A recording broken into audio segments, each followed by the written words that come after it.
এটা হলো আমাদের আমরা জাপানে যখন গেলাম, জাপানে যাওয়ার পরে টোকিও পৌঁছানোর পরে আমরা সিদ্ধান্ত নিলাম যে আমরা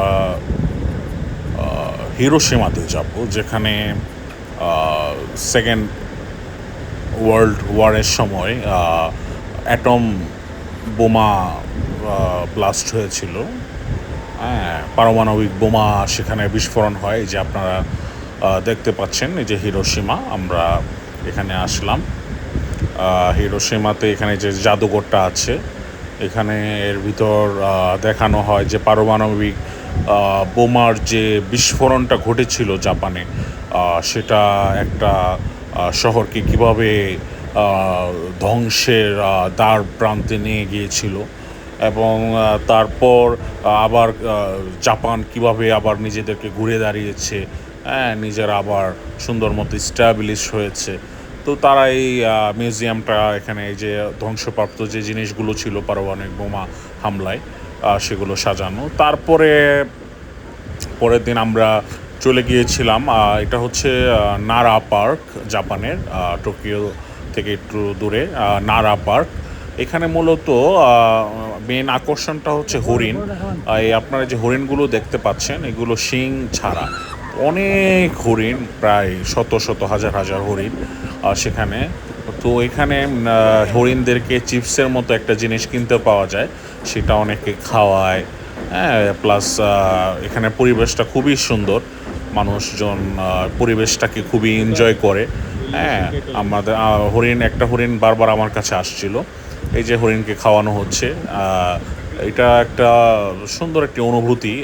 আর জায়গাটাও খুবই সুন্দর।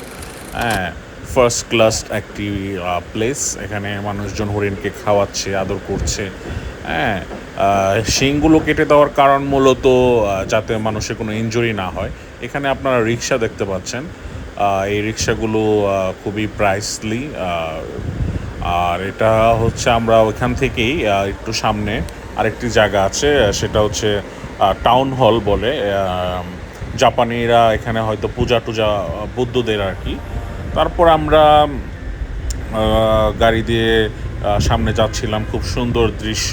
ওই যে আপনারা দেখতে পাচ্ছেন পাহাড়, হ্যাঁ, খুবই নিট অ্যান্ড ক্লিন। তারপর এখান থেকে একটি বাঁশ বাগানে চলে গিয়েছিলাম, যেখানে খুব সুন্দর সুন্দর সারি সারি করে বাঁশগুলো লাগানো ছিল, এবং সেখানে শুনেছিলাম যে সেই বাঁশের ভিতর এক ধরনের পানি হয়, সেই পানি নাকি খাওয়া যায়। এই হলো সেই বাঁশবাগান।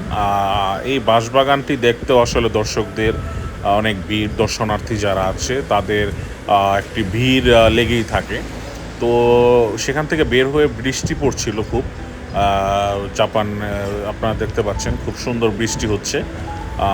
আমরা হাঁটছিলাম, তারপর সেখান থেকে একটা রেস্টুরেন্টে গেলাম, কিছু খাওয়া দাওয়া করলাম, এবং সেই রেস্টুরেন্টে আমরা একটা জায়গায় নামাজ আদায় করেছিলাম। একটা মুসলিম রেস্টুরেন্ট ছিল, এখানে হয়তো তারা ইন্দোনেশিয়ান মুসলিম ছিল, maybe, I am not sure.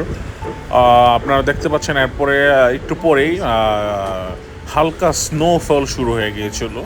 হ্যাঁ, ছোট ছোট স্নো পড়ছিল, আপনারা দেখতে পাচ্ছেন যে স্নো পড়ছে ছোট ছোট।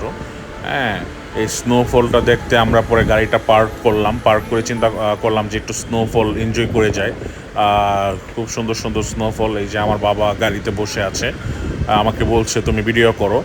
হ্যাঁ, এই যে সুন্দর সুন্দর স্নোফল হচ্ছে, একটি অন্যরকম একটি খুবই সুন্দর একটি অনুভূতি। এই অনুভূতিটা আসলে বলে প্রকাশ করার মতো না, খুবই সুন্দর একটি অনুভূতি।